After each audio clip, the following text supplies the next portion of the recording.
Hollywood darling Timothée Chalamet ate my baby. Bet you didn't know that little piece of trivia, but how could you? The top 1% pay good money to keep it on the down low. They've tried to silence me, but it just can't be done. My cause is simply too righteous. There's no way to truly know just how many unscrupulous, vile, despicable, contemptible schemes that are being plotted and executed beneath our very noses. The seemingly endless layers of secrets and plots that go all the way to the tippy top. But there are those of us that are in the know, that refuse to be duped, and use our knowledge to spread the good word to the unaware masses, the kinds of sick and twisted goings-on of the rich and powerful. As any true believer would know, these tenebrous ne'er-do-wells will do anything to keep the truth out of the public eye. They want us docile, and stupid. And what better way to keep us in the dark than to turn our most prized possessions against us? The things that we can hardly go more than 2 seconds without using, the lifeblood of our society. Phones, tablets, TVs, those big billboards you drive past on highways. They're shoving their propaganda down our throats 24/7, 365, and we just smile and take it. Media is the perfect method of mass brainwashing to misguide the sheeple into believing the fairy tales they want us to believe. So just imagine the incredibly dangerous propaganda that a truly skilled filmmaker could concoct. The flat world is a scary place, and maybe fear-mongering isn't the best way to go about processing that, but we all deal with these things differently. Anyways, I'm going to talk a little about some of the conspiracies and interpretations surrounding one Mr. Stanley Kubrick and the films he made. Hope you enjoy. Or don't. I'm not your mother. Or am I?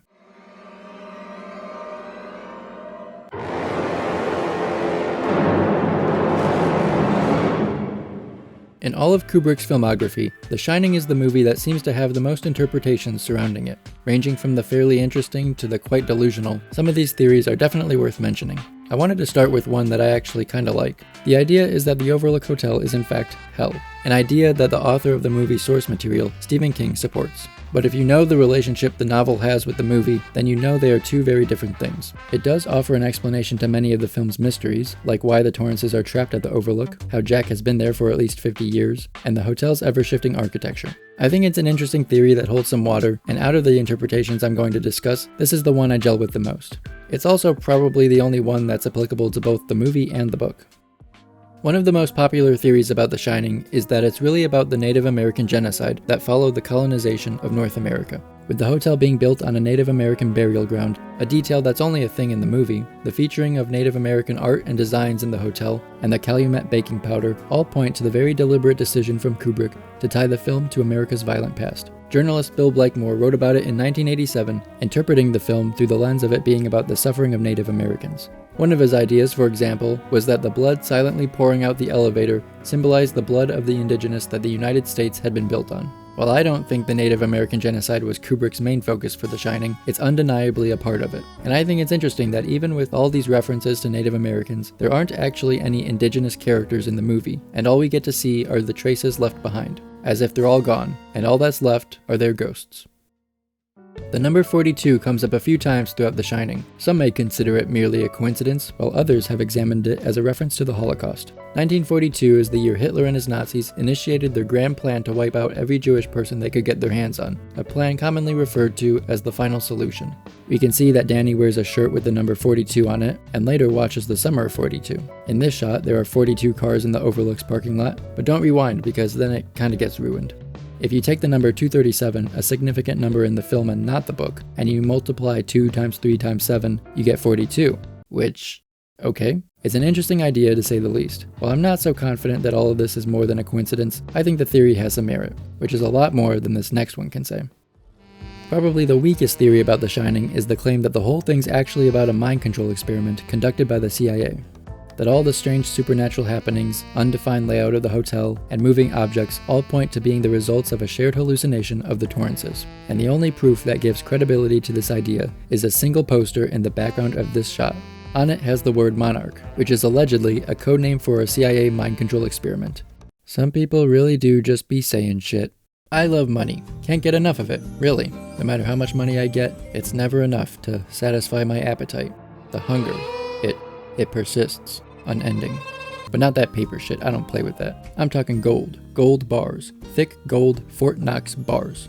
It's a proclivity that apparently Stanley Kubrick and I have in common, and that's why, as a fellow gold lover, he loathed US President Woodrow Wilson for privatizing banks, an act that eventually helped lead to the dissolution of gold as legal tender. So it should come as no surprise that The Shining is also a commentary on the ever-engrossing subject of US economics. More specifically, a critique of Woodrow Wilson for being so stupid as to ruin everything for everybody everywhere. If we were to briefly look back at the interpretation of the movie involving the Native American genocide, I mentioned Bill Blakemore's idea of the elevator blood that seems to seep through the building being representative of murdered Native Americans. Following this metaphor, you could say that the hotel itself would then represent America, as the country was built on indigenous blood just as the hotel was. So if the Overlook symbolizes the US, then it would only make sense that the caretaker of said building would then represent the president, the caretaker of their country. And the particular president that Jack Torrance is meant to stand in for is none other than Woodrow Wilson. Because, according to the New York Times, Wilson was quite clumsy when it came to using a typewriter, and in The Shining, Jack also lacks a bit of grace as a typist. Pretty damning evidence. At the end of the movie, we are shown an old black and white photograph from July 4th, 1921, over 50 years prior to the events of this film. In the picture, we see a large group of partygoers, and at the bottom is Jack. A perplexing image to be sure, but we'll come back to the people in a second. First, let's take a look at the date.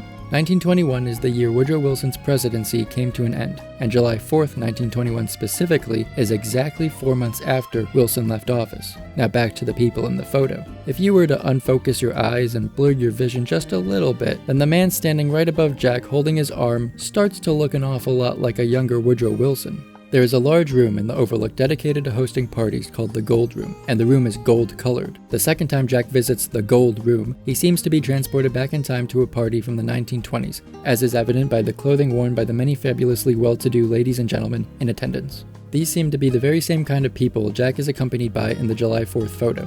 When he orders a drink at the bar and tries to pay for it, Lloyd the bartender refuses, saying, "No charge, dear Mr. Torrance." No charge? Your money's no good here. Jack's cash is no good because it's no longer the 70s, but rather the 20s, when paper bills weren't legal tender yet and were instead used as receipts to redeem gold and silver, the real currency at the time, from a bank. All of this is concrete proof that Kubrick used The Shining as a commentary on Woodrow Wilson and his clearly questionable economic policies. Case closed.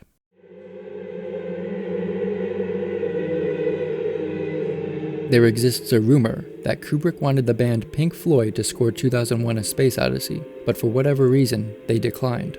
There exists another rumor that purports it was Pink Floyd that sought to score 2001, but for whatever reason, Kubrick declined. I couldn't really find any evidence supporting either claim, so there's a good chance neither are true. But these rumors seem to spark further connections between the filmmaker and the band.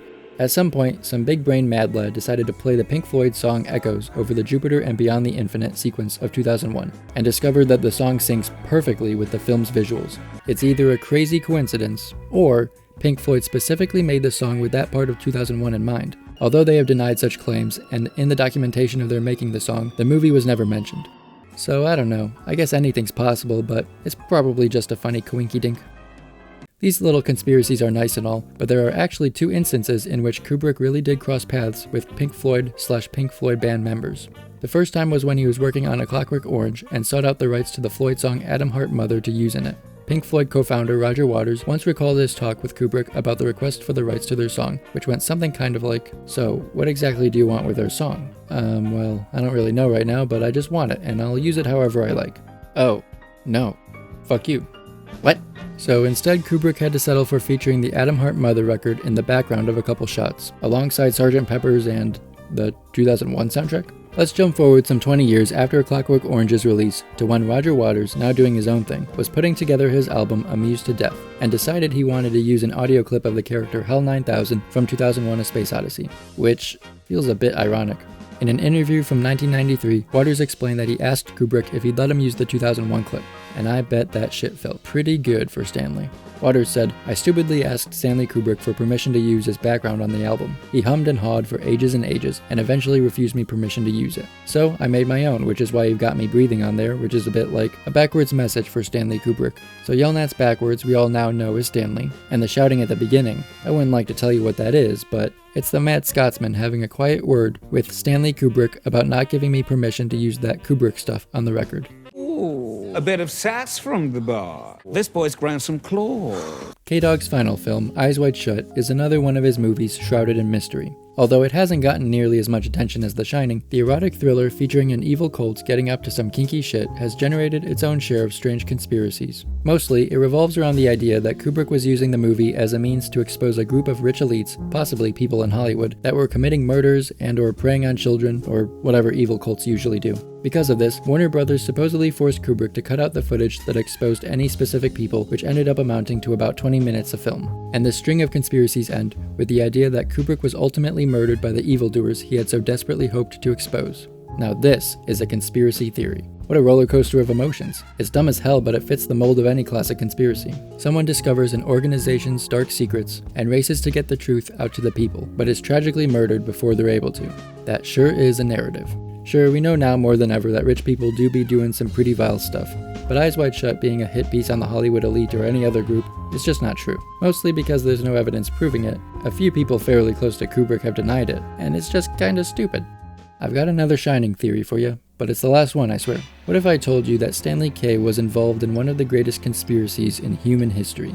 That he was complicit in a cover-up so world-shattering that there'd be no way he could take the knowledge to the grave without at least cluing mankind into what he had done. Maybe it was guilt that gnawed away at him until he couldn't stand it no more. Or maybe he felt pride in his accomplishment, so he couldn't help but gloat. Whatever the reason, Kubrick hid a confession to his diabolical deed within The Shining. Danny's Apollo 11 sweatshirt. The floor patterns looking an awful lot like the shape of the Kennedy Space Center. Which may not seem true, but when you look at this other equally legitimate photo, then you can't deny the resemblance. There's also the Tang, a drink favored by astronauts, and even the number 237. Yes, it's true. Not only was it a reference to the Holocaust, but also to the 237,000-mile distance between Earth and the Moon. Which is, it's not even fucking accurate. Needless to say, if these details were truly meant to be used as a confession, I think the US government probably would have done something to prevent the public from seeing it. Unless you think the government is capable enough to convincingly lie to the majority of its citizens, but dumb enough to let a movie be shown to them that exposes said secret? I digress. This particular conspiracy in question leads me to the grand finale, the quintessential Kubrick conspiracy being that Stanley Bobanley Kubrick faked. The year is 1969. The US is in the midst of a Cold War with Russia, which involves a race to get to space. A sort of space race, if you will. Those commie bastards had already beaten the US at sending dog and man and woman and station up into Earth's orbit, but they hadn't quite gotten as far as the moon, which was the real measure of greatness. Determined to surpass the Soviets, the US had been hard at work with their Apollo program in the hopes they'd be the first to get to the moon, because everyone knew that if the Russian flag stood on our lunar rock instead of the United States', it would surely usher in the heat death of the universe.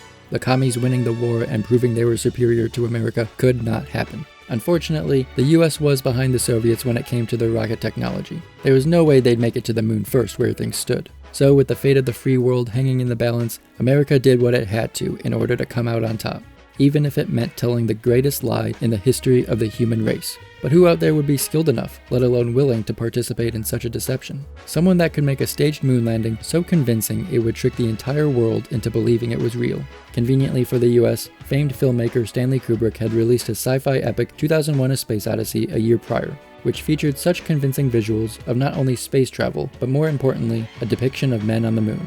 And so, through the use of either bribery, blackmail, or some other kind of unsavory method of temptation, the US convinced Kubrick to be the architect of their duplicitous scheme.